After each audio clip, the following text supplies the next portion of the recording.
The North Atlantic Treaty Organization, or NATO, stands as a testament to the enduring bonds forged between North America and Europe in the aftermath of World War II. Established in 1949 to contain Soviet expansionism, NATO has since evolved into a bulwark of collective defense, safeguarding the security and prosperity of its member states. However, the alliance now faces a profound question. Should the United States, its most powerful member, bid farewell to NATO? This essay will delve into the historical context, current geopolitical realities, and potential consequences of such a decision. The debate over NATO's future is not new. Since its inception, critics have questioned the alliance's relevance, particularly after the collapse of the Soviet Union. However, recent events, including the rise of China, renewed Russian aggression in Ukraine, and internal divisions within NATO, have reignited this debate with unprecedented fervor. At the heart of the matter lies a fundamental disagreement over the nature and extent of the American commitment to European security.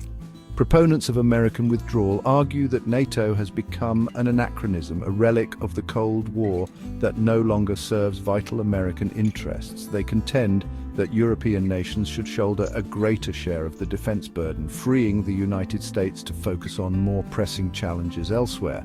Conversely, those who advocate for continued American engagement emphasize NATO's indispensable role in maintaining peace and stability in Europe. They argue that a US withdrawal would embolden adversaries, undermine transatlantic unity, and create a dangerous security vacuum. As the United States grapples with this pivotal foreign policy decision, it must carefully weigh the potential costs and benefits of remaining tethered to the Atlantic Alliance. The argument for American withdrawal from NATO rests upon several key pillars. First and foremost is the issue of burden sharing. Critics of NATO have long lamented the disproportionate share of defense spending borne by the United States. While NATO members have pledged to allocate 2% of their GDP to defense, few have consistently met this target. This disparity has led to accusations of free riding, with European nations accused of relying on the American security umbrella while underinvesting in their own defense capabilities. Proponents of withdrawal argue that the United States can no longer afford to subsidize European security, particularly as it faces mounting challenges from China and other global actors. Second, some argue that NATO's eastward expansion since the end of the Cold War has been counterproductive, antagonizing Russia and fueling instability in Eastern Europe. They contend that the alliance's encroachment into Russia's traditional sphere of influence has created a security dilemma, prompting Moscow to adopt a more assertive foreign policy. Third, critics of NATO point to the changing nature of warfare in the 21st century. They argue that the alliance's traditional focus on conventional military threats is increasingly irrelevant in an era of cyber warfare, terrorism, and hybrid threats. Furthermore, they contend that NATO's cumbersome decision-making processes and consensus-based approach are ill-suited to responding to rapidly evolving security challenges.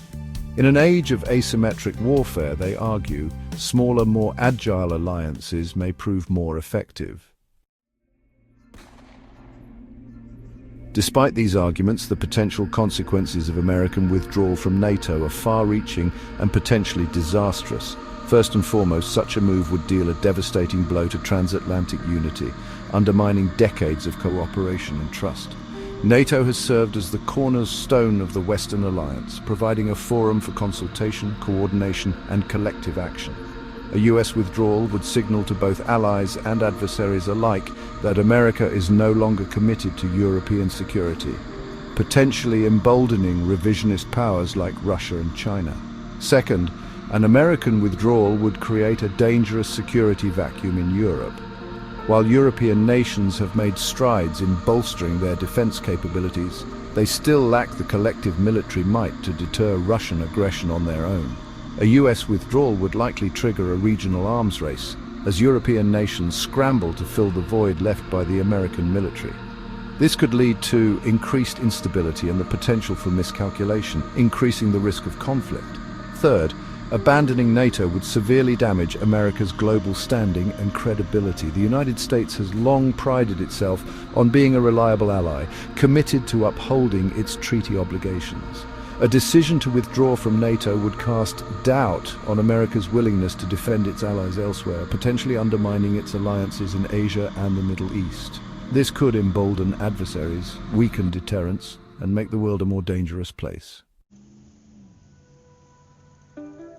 The debate over NATO's future is not a binary choice between unwavering support and complete withdrawal. Instead, the United States should pursue a balanced approach that encourages greater European responsibility sharing while reaffirming its commitment to transatlantic security.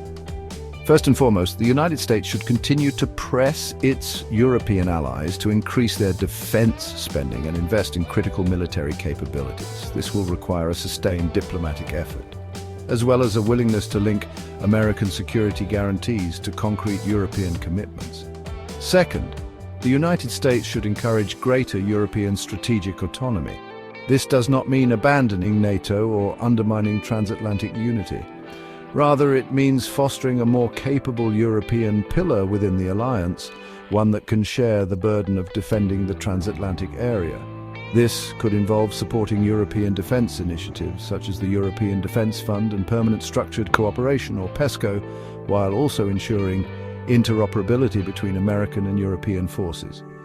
Finally, the United States should work with its European allies to adapt NATO to the evolving security challenges of the 21st century. This includes strengthening the alliance's ability to counter hybrid threats, cyber attacks, and disinformation campaigns. It also means enhancing NATO's partnerships with non-NATO countries, such as Japan, Australia, and South Korea, to address shared security concerns. By pursuing a balanced approach that combines burden sharing, strategic autonomy, and adaptation, the United States can help ensure that NATO remains a viable and effective alliance for decades to come.